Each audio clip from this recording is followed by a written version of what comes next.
শ্রী শ্রী চৈতন্য চন্দ্রামৃতম।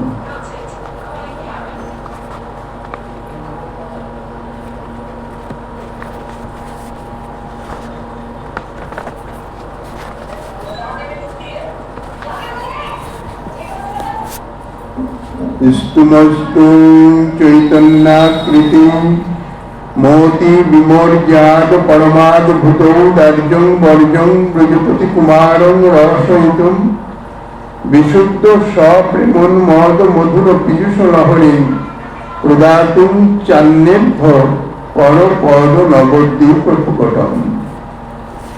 कलियुग पावन अवतार परम करुणामय शिशु गौरांग सुंदरी परमंतरंग प्रिय पार्षद वर्ज पूज्यपाद श्रील प्रबोधानंद सरस्वती पाद ताहार श्री चैतन्य चंद्रामृतम नामक श्री ग्रंथे प्रथम श्लोके श्रीमन महाप्रभुर स्तुति करितेछेन।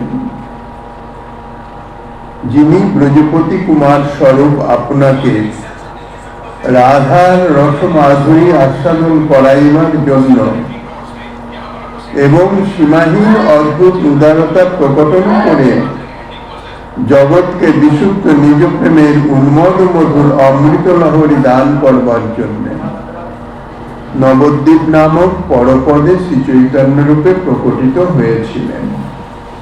आमरा सकले ताहार स्तव करी। आज कदिन এই শ্লোকে आस्वादनी चलছেন। जगते पूर्वे अनेक अनेक अवतार आविर्भूत হয়েছিলেন। श्री भगवान যখন आविर्भूत हन साधुनां परित्रायण साधुदिके रक्षा करबार जन्य और जारा असाधु व्यक्ति तादेर विनाश साधन करे धर्म संस्थापन करार जन्य। श्रीमद् भगवत गीताते श्रीकृष्ण ताहाई बोलेछेन। अर्थात যত अवतार हन ताहारा सकलेई शरणागत भक्तके दुष्टेर हाथ थेके रक्षा करेछेन एवं दुष्ट যে ধর্মকে নাশ করে অধর্মের প্রচলন করতেন সেই অধর্মকে দূরীভূত করে ধর্মের পালন করেছেন। এরপর একটি শুভ দিনে প্রেমরস নির্যাস আস্বাদন এবং রাগমার্গের ভক্তির মহিমা প্রচারের জন্য শ্রী গোবিন্দ अंश कला इत्यादि आविर्भूत हन जगते। किन्तु ताते शुद्ध प्रेम रस अर्थात प्रेमरस निर्यास प्रेमरसेर जे स्वाद विशेष करे रागमार्गेर भक्ति ताहा आस्वादन हय ना प्रचार हय ना। अन्य कोनो अवतारे ताहा हय ना। सेई जन्य তিনি সেই প্রেমরস নির্যাস আস্বাদন এবং সেই সঙ্গে সঙ্গে সেই রাগমার্গের ভক্তি অর্থাৎ যে ভক্তি সাধনে সেই শুদ্ধ প্রেম রস প্রাপ্ত হতে পারে সেই ভক্তি হচ্ছে রাগমার্গের ভক্তি। ভক্তি বহু রকম আছে, সকাম ভক্তি, বিধি ভক্তি ইত্যাদি ইত্যাদি প্রকারভেদ। কিন্তু বিশুদ্ধ যে ভক্তি তা হচ্ছে রাগমার্গের। সেই মহিমা সেই ভক্তির মহিমা প্রচারের জন্য স্বয়ং ভগবান শ্রীকৃষ্ণ তিনি পূর্ণ শক্তি, তাঁরই দ্বিতীয় স্বরূপ পূর্ণ শক্তি শ্রীমতী রাধারানী আর শ্রী গোবিন্দ পূর্ণ শক্তিমান। पूर्ण शक्ति श्रीमती राधारानी के लिए पूर्ण शक्तिमान श्रीकृष्ण बृंदावने ब्रजेंद्र नंदन रूपे आविर्भूत हलेन। नित्य गोकुले তিনি নিত্য বিহার করিতেছেন। কিন্তু তাতে তো জগতের জীবের কোনো কিছু প্রাপ্তি হয় না। তাই বৃন্দাবনে আবির্ভূত হলেন অখিল রসামৃতমূর্তি শ্রী রাধা মাধবকে ব্রজের পথে তপন তনয়া তটের নিকুঞ্জে, অর্থাৎ যমুনার তটবর্তী যে সমস্ত কুঞ্জাবলী, বৃন্দাবনের অপ্রাকৃত মনোরম শোভা, সেই নিকুঞ্জে তিনি সেই প্রেমরস নির্যাস আস্বাদনের নিমিত্ত শ্রীমতী রাধারানী সহ বিহার করিলেন। আর শ্রী বৃন্দাবনের স্থাবর জঙ্গম, সেই ব্রজের পথে তপন তনয়া তটে শ্রীকৃষ্ণ নিকুঞ্জে যে শ্রীকৃষ্ণ রাধা মাধবের যে বিহার, তাহা দর্শন করে ব্রজের অপ্রাকৃত স্থাবর জঙ্গম সকলেই আনন্দ সাগরে মগ্ন হলেন। প্রেমভূমি শ্রী বৃন্দাবন,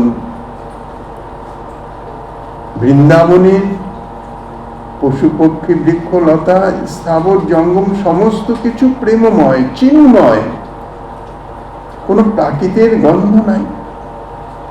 সেই জন্য স্থাবর জঙ্গম পর্যন্ত আনন্দ সাগরে মগ্ন হলেন রাধা মাধবের সেই নিকুঞ্জ বিহারে।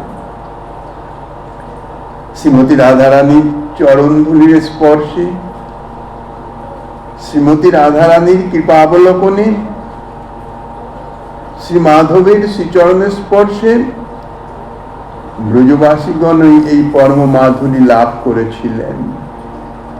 অর্থাৎ এই যে লীলাটি নিকুঞ্জ বিহার বা শুদ্ধ প্রেমরস আস্বাদন, তাহা বৃন্দাবনের মধ্যেই সীমাবদ্ধ। তাই একমাত্র শ্রী রাধা মাধবের চরণধুলির কৃপায় ব্রজবাসীগণই এই পরম মাধুরী রস লাভ করেছিলেন। কিন্তু ব্রজের বাইরে জগতের অন্য সকল স্থানে কেহই সেই আনন্দ আস্বাদন প্রাপ্ত হন নাই। এই আনন্দ আস্বাদনে সকলেই বঞ্চিত ছিল। এখন শ্রী গোবিন্দ তিনি মনে মনে চিন্তা করলেন, এই বস্তু তো আমি ভিন্ন অন্য কেহ জগতের জীবকে প্রদান করতে পারবে না, অর্থাৎ অন্য কোনো ভগবৎ স্বরূপ তো তাহা পারবে না। তাই জগৎকে সেই প্রেম রস দান করবার জন্যে শ্রী মাধব শ্রীমতী রাধারানীকে সঙ্গে নিয়ে, অর্থাৎ তার ভাবকান্তিকে বাইরে রেখে মিলিত হয়ে, অর্থাৎ দুই স্বরূপ রাধা মাধব এক স্বরূপে শ্রী গৌরাঙ্গ রূপে শ্রী নদিয়াপুরে আবির্ভূত হলেন।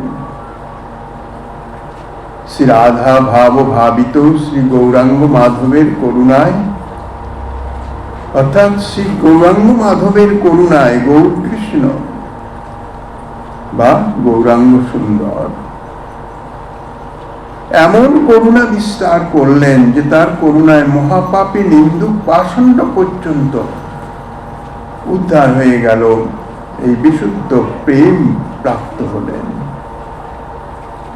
কলিযুগে তিনি আবির্ভূত হয়েছেন।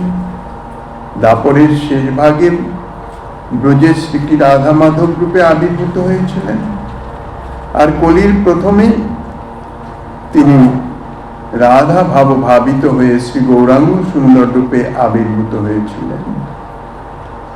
তাহার শ্রী চরণ আশ্রয় ভিন্ন এই যে ত্রিতাপ, কলির তাপ, তাহা দূরীভূত হবার কোনো উপায় নাই, এবং এই তাপ দূরীভূত না হওয়া পর্যন্ত প্রকৃত আনন্দ লাভেরও কোনো উপায় নাই।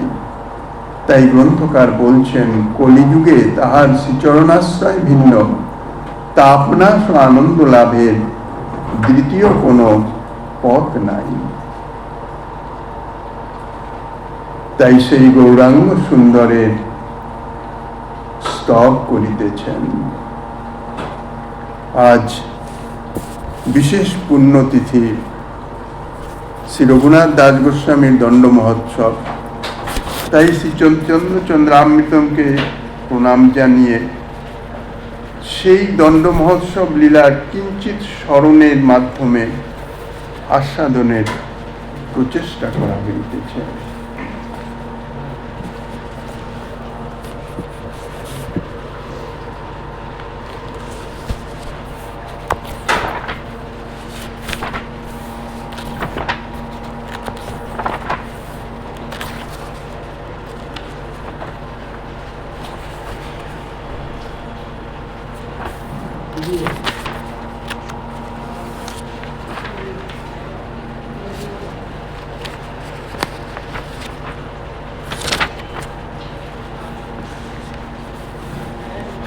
কৃপা গুণৈজ স্বগৃহান্দ কৃপাদুদ্ধৃত ভঙ্গা রঘুনাথ দাসম নস্য স্বরূপে বিদদে অন্তরঙ্গম শ্রীকৃষ্ণ চৈতন্য মমং প্রপদ্যে। কলিযুগ পাবন অবতার শ্রী শ্রী গৌরাঙ্গ সুন্দরের পরমান্তরঙ্গ প্রিয় পার্শ্বদ বর্জ্য পূজ্যপাদ ছিল কৃষ্ণদাস কবিরাজ গোস্বামী পাদ তাহার শ্রী চৈতন্য চরিতামৃত নামক শ্রী গ্রন্থের অন্তলীলার ষষ্ঠ পরিচ্ছেদে রঘুনাথ দাস গোস্বামী পাদের এই যে দণ্ড মহোৎসব নামে আখ্যাত এই উৎসব সম্বন্ধে বর্ণনা করেছেন। মঙ্গলাচরণের প্রসঙ্গে বলছেন, যিনি কৃপারূপ রজ্জু দ্বারা সুন্দর অট্টালিকারূপ অন্ধকূপ থেকে শ্রী রঘুনাথ দাসকে কৌশলে উদ্ধার করে স্বরূপ দামোদরের হাতে অর্পণ করে নিজের অন্তরঙ্গ ভক্ত করেছিলেন, সেই শ্রীকৃষ্ণ চৈতন্যকে আমি আশ্রয় করি। এই মতো রঘুনাথের বৎসরে গেল, দ্বিতীয় বৎসরে পালাইতে মন কইল। রঘুনাথ দাস গোস্বামী পাদ শান্তিপুরে মহাপ্রভুর দর্শন এবং কৃপা উপদেশ প্রাপ্ত হয়ে তিনি এলেন। মহাপ্রভু বলে দিয়েছিলেন,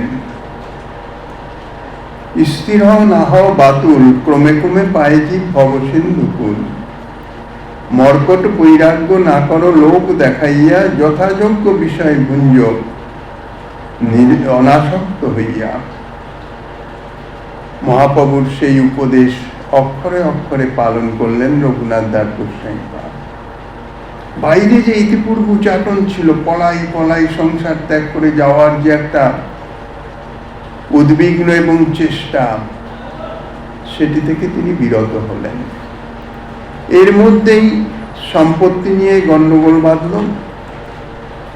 বাবা জ্যাঠাতান্ডা পলায়ন করলেন, রঘুনাথ দাস গোস্বামী পাদকে বন্ধন করে নিয়ে গেল। দাস গোস্বামী পাদ নানা চিন্তা ভাবনা করে নানানভাবে স্নেহপূর্ণ প্রীতিপূর্ণ বাক্যের দ্বারা সেই উজিরকে বশীভূত করে সেটা মিটাল এবং সেই সমস্ত কার্যের জন্যেই এই মতো রঘুনাথের বৎসরে গেল। 1 বৎসর এই সমস্ত কার্যে অতিবাহিত হয়ে গেছে, কিন্তু রঘুনাথের মন তো বিষয়ে নাই। অনাসক্ত এই যথাযথ বিষয় কার্য করিতেছেন ঠিকই, কিন্তু মন বিষয়ে নাই। কতক্ষণে শ্রীমন মহাপ্রভু শ্রীচরণ সান্নিধ্যে গিয়ে পৌঁছাবেন, আন্তরিকভাবে সেই প্রচেষ্টা, সেটা থেকে তিনি বিরত হতে পারছেন না। রাত্রে উঠিয়া একলা চলিলা পলাইয়া, দূর হইতে পিতা তারে আনিল ধরিয়া।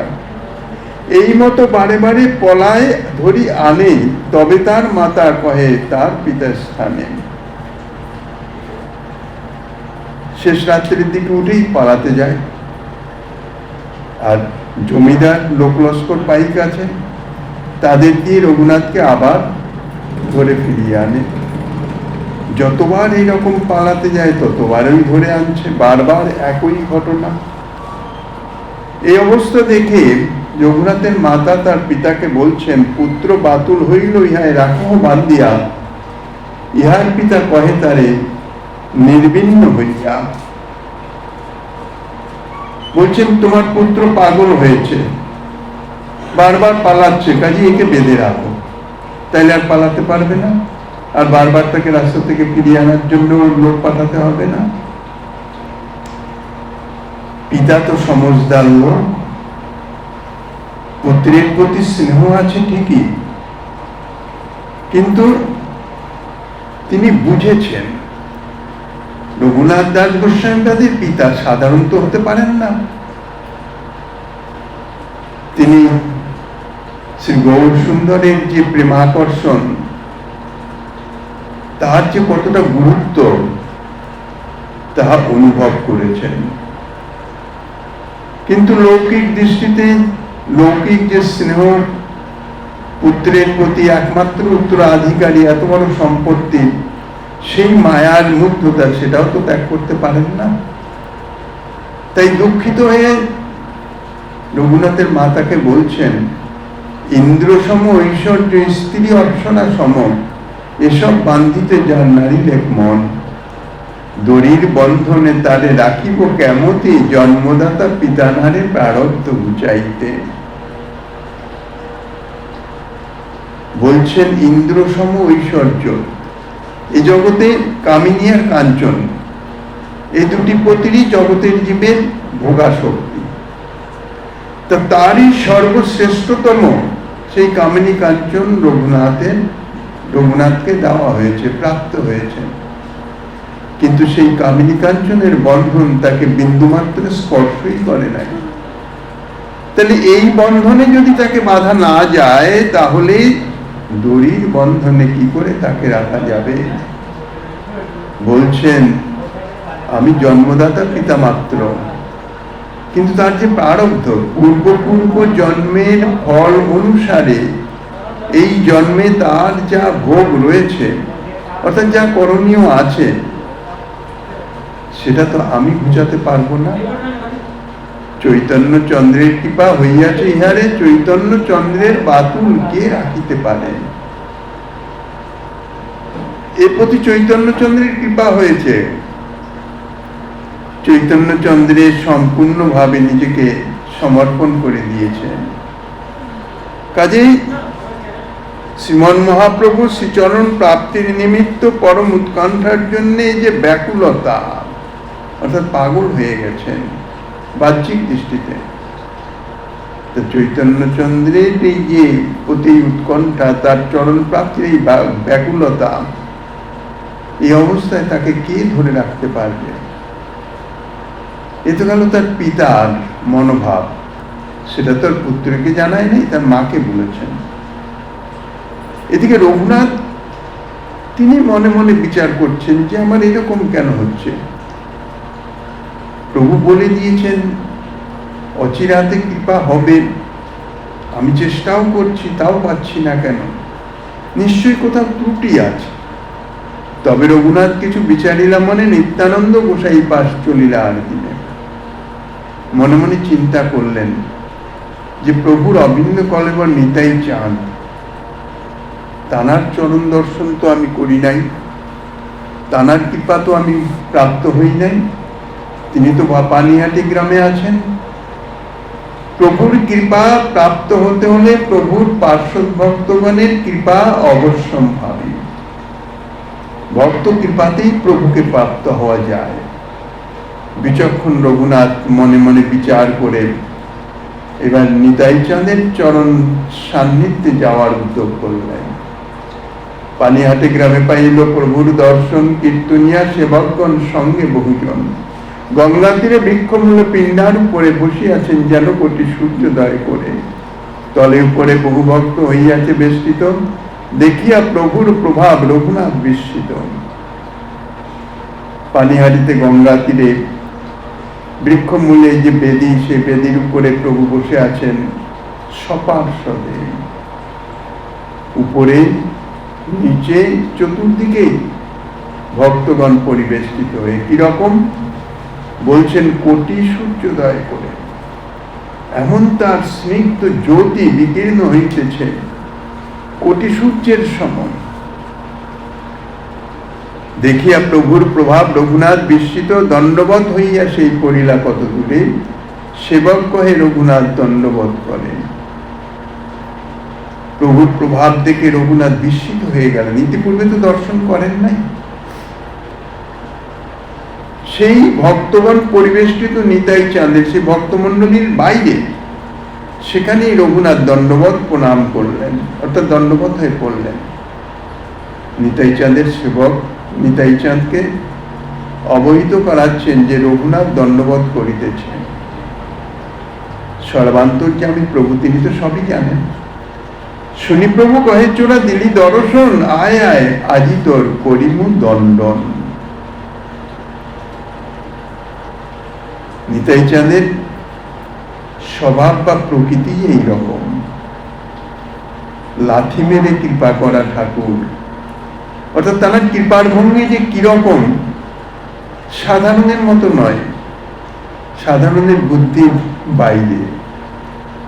রঘুনাথের সঙ্গে ইতিপূর্বে দেখা সাক্ষাৎ কিছুই হয় নাই, অথচ প্রভু ডাকছেন, বলছেন আয় আয় চোরা। আগেই চোর বলে সম্বোধন করলেন, তুই এতদিন বাদে দর্শন দিয়েছিস, তোকে শাস্তি প্রদান করব। প্রভু বলায় তিহ নিকটে না করে গমন, আকর্ষিয়া তার মাতে প্রভু ধরিল চরণ। এই নিতাই চাঁদের কৃপার প্রকৃতি। দাসগোস্বামীপাদ নিজেকে অত্যন্ত দিনহীন ইত্যাদি মনে করে দৈন্যতার সহ প্রভুর সান্নিধ্যে, চরণ সান্নিধ্যে যেতে চাইছেন না, দূরেই অবস্থান করতে চাইছেন। প্রভু তাকে আকর্ষণ করে তার মস্তকে নিজের রাতুল চরণ প্রদান করলেন। কৌতুকে নিত্যানন্দ সহজে দয়াময়, রঘুনাথে কহে কিছু হইয়া সদয়। নিকটে না আইস মোর ভাগ দূরে দূরে, আজি লাগি পাইয়াছ দণ্ডিমু তোমারে। বলছেন তুমি আমার কাছে আসো না, সবসময় দূরে দূরে থাকো, অর্থাৎ দূরে দূরের থেকেই আমার প্রভু চরণ সান্নিধ্যে যেতে চাইছ। আজ তোমাকে পেয়েছি, তোমাকে দণ্ড দিব, শাস্তি দিব। কি শাস্তি? দধিচিরা ভক্ষণ করাও মোর গণে, শুনিয়া আনন্দিত হইল রঘুনাথ মনে। আমার এই ভক্তগণকে তুমি ভোজন করাও, ভক্ত সেবা, ভগবত কৃপা প্রাপ্তির এও এক সোপান। এখন ওইখানে কি সেবা করবেন? তৎক্ষণাৎ সুখা ছাড়া তো কিছু না হবে, রন্ধন করা, এ করা, এসব তো সম্ভব নয়। গঙ্গা তীরে বসে আছেন, তাৎক্ষণিক সেবা চাই। সেই জন্য বলে দিলেন অন্য কিছু নয়, দধিচিরা, যাহা প্রস্তুত প্রাপ্ত হওয়া যায়। আর এই সেবা করার কথা শুনে রঘুনাথ দাস গোস্বামী পাদের মন আনন্দে একবার উৎফুল্ল হয়ে উঠল। সেবার সুযোগ পাওয়া অতি সৌভাগ্যের বিষয়। আমরা তো সেবা করতেই চাই না, সেবাকে যেন একটা বোঝা বলে মনে করি, কোন রকমের দায় ছাড়া গোছের করি। কিন্তু বাস্তবিক ভগবত বা ভক্ত সম্বন্ধীয় কিঞ্চিত সেবার যদি সুযোগ কোনোভাবে পাওয়া যায়, সেটা সৌভাগ্যের বিষয়। দাস গোস্বামী পাদ তাই পরম আনন্দিত হলেন। অর্থের তো অভাব নাই। সেই ক্ষণে নিজ লোক পাঠাইল গ্রামে, ভক্ষদ্রব্য লোক সব গ্রাম হইতে আনে। দাস গোস্বামী পাদ রাজপুত্র রঘুনাথ সঙ্গে লোক লস্কর নিয়েই যান, যেখানে যান সঙ্গে সঙ্গে সঙ্গে অর্থ দিয়ে লোক পাঠিয়ে দিলেন সেই গ্রামে, অর্থাৎ পানিহাটি গ্রামে, যেখানে যত চিরা এবং দধি বা অন্যান্য মিষ্টি টিষ্টি ফল আদি সমস্ত কিছু আনালেন। চিরা, দধি, দুগ্ধ, সন্দেশ আর চিনি কলা সব আনি প্রভু আগে চৌদিকে ধরিলাম। মহোৎসব নাম শুনি ব্রাহ্মণ সজ্জন, আসিতে লাগিল লোক অসংখ্য গণন। আর আর গ্রাম হইতে সামগ্রী মাগাইল, 102 হল না তাহা আনাইল। ছোট ছোট মৃৎ পাত্র, তাকে বলছে হল না। এখন চিরা, দধি পাত্র তো চাই, ভক্তগণকে পরিবেশন তো করতে হবে, তাই 200-400 সেই মৃৎ পাত্র আনালেন। আর বড় বড় মৃৎকন্ডিকা, অর্থাৎ মাটির বড় বড় গামলাকৃতি, যাতে সেই চিরা, দধি প্রস্তুত করা হবে, ভোগ লাগাবার জন্যে। সেই মৃৎকুণ্ডিকা, বড় বড় মৃৎকুণ্ডিকা আনাইল পাঁচ সাথে, এক বিপ্র প্রভু লাগি চিরা ভিজায় তাতে। একটাই তপ্ত দুগ্ধে চিরা ভিজাইয়া অর্ধেক ছানিল দধি চিনি কলা দিয়া, আর অর্ধেক ঘনাবর্ত দুগ্ধেতে ছানিল চাপা কলা চিনি ঘৃত কর্পূর তাতে দিল। ধুতি পরি প্রভু যদি পিণ্ডাতে বসিলাম, সাত কুন্নি বিপ্রতার অগ্রেতে ধরিলাম।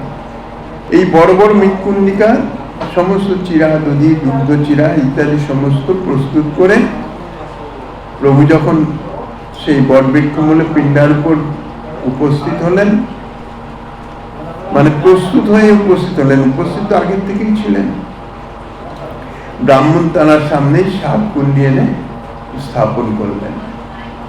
চৌতারা উপরে যত প্রভুর নিজগণ, বড় বড় লোক বসিলা মণ্ডলী বন্ধন। প্রভুর যে নিজ পার্শ্বদগণ, তারা সব সেই চৌতারার উপরেই তাদের আসন দেওয়া হলো। কে কে? রামদাস ঠাকুর, সুন্দরানন্দ, দাস গদাধর, মুরারি, কমলাকর, সদাশিব, পুরন্দর, ধনঞ্জয়, জগদীশ, পরমেশ্বর দাস, মহেশ, গৌরী দাস আর হরকৃষ্ণ দাস, উদ্ধারণ দত্ত আদি যত নিজ জন, নিজ পার্শ্বদগণ উপরে বসিলা সৎ কে করে গণন। শুনি পণ্ডিত ভট্টাচার্য যত বিপ্র আইলা, মান্য করি প্রভু সবাই উপরে বসাইলা। দুই দুই মৃৎকুণ্ডিকা, অর্থাৎ ছোট ছোট, সবার সামনে দুটো দুটো মৃৎপাত্র, অর্থাৎ সেই হোলনা মৃৎকুণ্ডিকা, মাটির ছোট ছোট স্বরাকৃতি বাসন। তাই সবার আগে দুটো করে দিলেন, একটাতে দুগ্ধ চিরা আর একটাতে দধি চিরা। আর যত লোক সব চৌধুরা তলানে, আর যত লোক ছিল যারা মান্যজন, পণ্ডিত, ব্রাহ্মণ, তাদের উপরে আসন করে দিলেন। আর বাকি যত ভক্তবৃন্দ ছিলেন তাদের সকলে সেই চৌতরার নিচে সেখানে সব আসন করে দিলেন। মণ্ডলী বন্ধনে বৈশে নাহিক গণনেই এক এক জলে দুইটি হরণা দিল, দুগ্ধ চিরা দধি চিরা দুই ভিজাইল। কোন কোন বিপ্র উপরে স্থান না পাইয়া দুই হরণায় চিরা ভিজায় গঙ্গা তরে গিয়া, গঙ্গা তীরে গিয়া। তীরে স্থান না পাইয়া আর কতজন জলে নামি করে দধি চিপিটক ভিজন। কেহ উপরে, কেহ তলে, কেহ গঙ্গা তীরে 20 জন তিন ঠাই পরিবেশন করে। গঙ্গার তীরের উপরে বৃক্ষবেদী মূলে, বৃক্ষবেদীর তরে, গঙ্গা তটে, এমনকি গঙ্গার জলে পর্যন্ত সর্বত্র তো পরিবেশন করতে হবে। দুটো দুটো পাত্র তো সবাইকে দেওয়া হয়ে গেছে। 20 জন এই সর্বত্র পরিবেশনের দায়িত্বে আছেন। হেনকালে আইলা তাহার রাঘব পণ্ডিত, আসিতে লাগিলা দেখি হইয়া বিশ্বে। সেই সময় রাঘব পণ্ডিত এসে উপস্থিত হলেন, কারণ প্রভুর অবস্থান রাঘব পণ্ডিতের গৃহে। সেখানেই মধ্যাহ্নে প্রভু প্রসাদ পাবেন। দেরি হচ্ছে দেখে রাঘব পণ্ডিত স্বয়ং এসে উপস্থিত হলেন। যে কি ব্যাপার, খবর তো পৌঁছেই গেছে, কেননা উৎসব চতুর্দিকে শ্রবণ করে সমস্ত পণ্ডিত, ভট্টাচার্য, ব্রাহ্মণ, সজ্জন তারা সকলে এসে উপস্থিত হয়েছেন। কাজে রাঘব পণ্ডিতের কাছেও পৌঁছে গেছে। তিনি নিতাই চাঁদের লীলা দেখে বিস্মিত হয়ে হাসতে লাগলেন। নিঃশক্রি নানামত প্রসাদ আনিল, অর্থাৎ অন্যের বা অন্যের সঙ্গে যে সমস্ত, সেগুলি নয়, শুকা প্রসাদ, ফলমূল ইত্যাদি, এটাকে বলে নিঃশক্রি প্রসাদ। আর অন্যকে বলা হয় শক্তি। অন্যের স্পর্শ দোষ আছে, ছোঁয়াছানি আছে, এই জন্য সেটা সর্বত্র চলে না। তাই রাঘব পণ্ডিত নিঃশক্রি নানামত প্রসাদ আনিল, প্রভুর আগে দিয়া ভক্তগণে বাটি দিল। প্রভুরে কয়ে তোমা লাগে বহু ভোগ লাগাইল, ইহা উৎসব কর ঘরে প্রসাদ রইল। প্রভুকে বলছেন তোমার জন্য অনেক ভোগ লাগিয়েছি, তুমি এখানে উৎসব করছো, ওদিকে প্রসাদ ঘরে পড়ে রয়েছে। প্রভু কয় এ দ্রব্য দিনে করিয়ে ভোজন, রাত্রে তোমার ঘরে প্রসাদ করিব ভগবান। বলছেন দিনের বেলা এখন এই দ্রব্যই গ্রহণ করব, তোমার ঘরের প্রসাদের জন্য চিন্তা নেই, রাত্রে তার ব্যবস্থা হবে। গোপ জাতি আমি বহু গোপগণ সঙ্গে, আমি সুখ পাই ওই পুলিন ভোজন রঙ্গে। পূর্বলীলা স্মৃতি তাহা প্রকটিত হয়ে গেছে। যমুনা পুলিনের সখাগণ সঙ্গে যে বিচরণ ভোজন লীলা, তাই বলছেন আমি তো গোপ জাতি, কাজেই এই পুলিনে অর্থাৎ পুলিন ভোজন আমার অত্যন্ত প্রিয়। রাঘবের বসায় দুই কুণ্ডি দেওয়া হইল, রাঘব বিবিধ চিরা তাহাতে বিজাইল। সকল লোকের চিরা সম্পূর্ণ যবে হইল, ধ্যানে তবে প্রভু মহাপ্রভুরে আহিল। সকলকে যখন পরিবেশন সমাপ্ত হয়ে গেছে, তখন নিতাই চাঁদ ধ্যান করে গৌরাঙ্গ সুন্দরকে এনে উপস্থিত করলেন। প্রভু সেখানে এসে উপস্থিত হয়েছেন সবার অলক্ষ্যে। মহাপ্রভু আইলা দেখি নিতাই উঠিলাম, তারে লইয়া সবার চিরা দেখিতে লাগিলাম। মহাপ্রভু আসলে মহাপ্রভুকে সঙ্গে নিয়ে এইবার সমস্ত পঙ্গদে ঘুরতে লাগছেন। সকলে দেখছেন কার কি পরিবেশনে কোনো ত্রুটি আছে কিনা বা সবকিছু ঠিক আছে কিনা। সেই সঙ্গে সকল কুণ্ডি হলনার চিরা এক এক গ্রাস মহাপ্রভুর মুখে দেন করি পরিহার। অর্থাৎ সকলে যে ভোগ সাজিয়েছেন সেই ভোগ নিতাই চাঁদ নিবেদন করছেন, একটু একটু করে নিয়ে প্রভুর বদনে দিচ্ছেন। হাসি মহাপ্রভু আর এক গ্রাস লইয়া তার মুখে দিয়া খাওয়ান হাসিয়া হাসিয়া।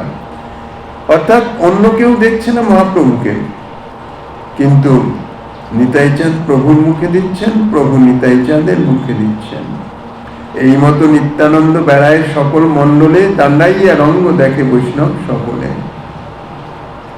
নিতাই চাঁদ যে কি করছেন একমাত্র অন্তরঙ্গ পার্শ্বদগণ ছাড়া আর কেউ তা দেখতেও পারছেন না, বুঝতেও পারছেন না। অন্যান্য সকলে তারা নিতাই চাঁদের রঙ্গ দেখছেন। কি করিয়া বেড়ায় ইহা কেহ নাই জানে, মহাপ্রভুর দর্শন পায় কোন ভাগ্যবানে। তবে আসি নিত্যানন্দ আসনে বসিলা, চারিকুণ্ডি চিরা আর ডাইনে রাখিলা।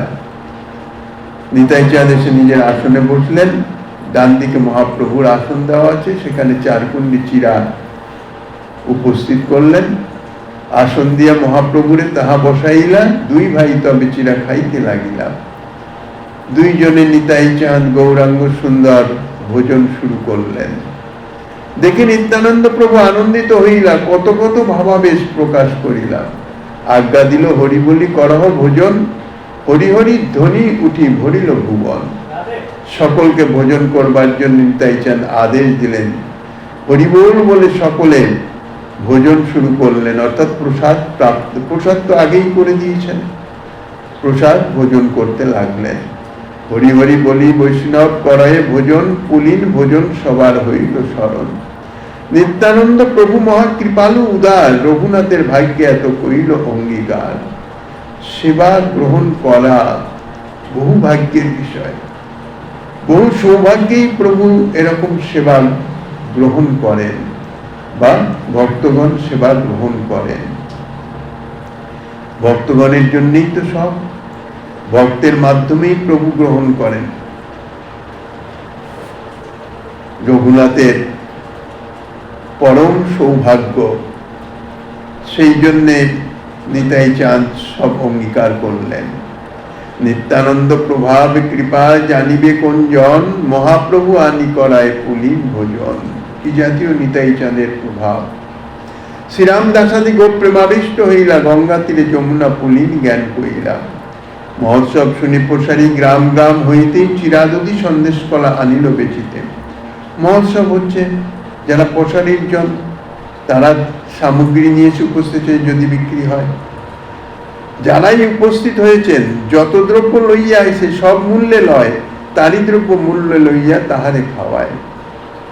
দাস গোস্বামী পাদ সকলকেই ভোজন করাচ্ছেন। যে যে দ্রব্য নিয়ে এসছে তার দ্রব্য নিয়ে কিনে নিয়ে তাকেই ভোজন করাচ্ছে। কৌতুক দেখিতে আইল যত যত জন, সেহ চিরাদুদি কলা করিল ভক্ষণ। ভোজন করি নিত্যানন্দ আচমন করিল, চারিকুণ্ডি অবশেষ রঘুনাথে দিল। ভোজন সমাপন করে প্রভু আচমন করলেন, ভক্তগণ সকলে আচমন করলেন। প্রভুর অবশেষ যে চারকুণ্ডি, অর্থাৎ মহাপ্রভু এবং নিতাই চাঁদের অবশিষ্ট সেই চারকুণ্ডি ভুক্তাবশেষ তা সেবক রঘুনাথকে দিল। আর 3 কুণ্ডিকায় অবশেষ যা ছিল গ্রাস গ্রাস করি বিপ্র সব ভক্তে দিল। পুষ্পমালা বিপ্র আনি প্রভু আগে দিল, চন্দন আনিয়া প্রভুর সর্বাঙ্গে লেপিল। সেবকে তাম্বুল লইয়া করে সমর্পণ, হাসিয়া হাসিয়া প্রভু করয়ে চর্বণ। ভোজনান্তে তাম্বুল প্রদান, পুষ্পমালা চন্দন ইত্যাদি প্রদান করে তাম্বুল প্রদান করলেন। প্রভু মৃদুমন্দ হাস্য করে তাম্বুল চর্পণ করছেন, অর্থাৎ পরম সন্তোষ। মালা চন্দন তাম্বুল শেষ যে আছিলা, শ্রীহস্তে প্রভু তাহা সবারে বাটি দিলাম। আনন্দিত রঘুনাথ প্রভুর শেষ পাইয়া আপনার গণ সহিত খাইল বাটিয়া। প্রভুর অবশিষ্ট প্রসাদ পেয়ে রঘুনাথ অত্যন্ত আনন্দিত, নিজ গণ সহ সকলে তা ভাগ করে নিলেন। এই মতো কহিল নিত্যানন্দের বিহার, চিরাদুদি মহোৎসব খ্যাতি হইল যার। শ্রী নিতাই চাঁদের বিহার এবং রঘুনাথ দাস গোস্বামীপতির কৃপা, যাহাকে বাহ্যিক দণ্ড নামে আখ্যা দিয়েছেন নিতাই চাঁদ, তাই চিরাদুদি মহোৎসব বা দাস গোস্বামীর দণ্ড মহোৎসব। দণ্ড কখনো তো আর মহোৎসবে পরিণত হতে পারে না, কিন্তু প্রভুর দণ্ড এমনই দণ্ড যে তা মহোৎসব। তাই চিরাদুদি মহোৎসব বা দণ্ড মহোৎসব নামে এই উৎসবের জগৎ সংসারে প্রচার হলো। এবং প্রতি বৎসর এই তিথিতে সেই পানিহাটি গ্রামে সকল ভক্তবৃন্দ সামগ্রী নিয়ে উপস্থিত হয়ে প্রভুর ভোগ লাগান, সকলে মিলে প্রসাদ প্রাপ্ত হন। এছাড়া যারা দূরে দূরে থাকেন, যেসব ভক্তগণ নিতাই চাঁদের এই কৃপা স্মরণ করে, তাহারাও নিজ প্রভুর সান্নিধ্যে চিরাদুদির ভোগ লাগিয়ে এই উৎসবের স্মৃতি এবং সেই সঙ্গে সঙ্গে সে নিতাই চাঁদের অযাচিত কৃপার স্মৃতি স্মরণ করে প্রভুর চরণে সেই কৃপা প্রার্থনা করেন। এইভাবে দণ্ড মহোৎসবের যৎকিঞ্চিৎ স্মরণের প্রচেষ্টা করা হলো। আজকের ভাগবতী কথার এখানেই বিশ্রাম।